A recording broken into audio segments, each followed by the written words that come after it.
Dengan memanfaatkan modal awal dari dana desa, pemerintah Desa Tabongo Timur, Kecamatan Tabongo, Kabupaten Gorontalo, berhasil memajukan badan usaha milik desa dengan mengembangkan olahan tanaman kacang saca ici menjadi minyak yang memiliki banyak khasiat untuk kesehatan.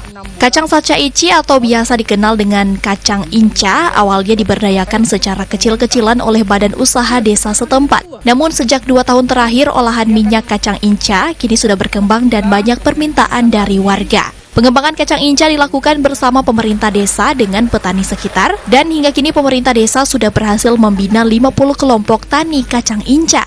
Hasil dari petani kemudian dibeli BUMDes dengan harga bervariasi Rp25.000 hingga Rp60.000 per kilogram. Kacang inca yang dibeli dari petani kemudian diolah oleh BUMDes menjadi minyak. Proses pengolahannya pun hanya menggunakan peralatan sederhana. 3 bulan terakhir, pengolahan minyak kacang inca mengalami peningkatan menjadi 20 hingga 30 liter per bulan dengan penjualan mencapai Rp40 juta.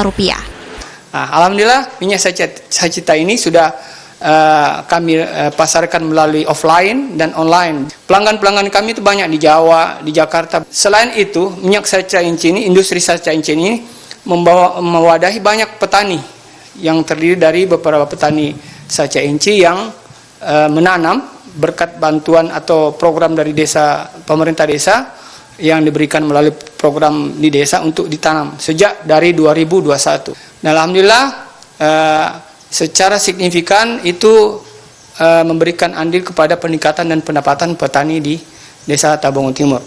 Minyak kacang inca dikenal memiliki banyak manfaat untuk kesehatan seperti penurun kolesterol, mampu mengatasi asam urat, mengurangi risiko jantung hingga meningkatkan kecerdasan. Salah satu warga mengaku sudah merasakan manfaat sejak mengonsumsi minyak kacang inca. Sudah berapa kali beli? 2 kali.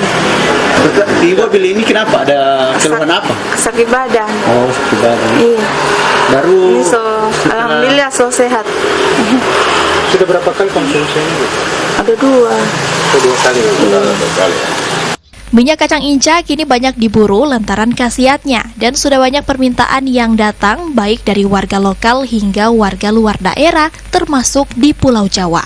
Rizka Misma, Agustiar Syafruddin, Kompas TV Gorontalo.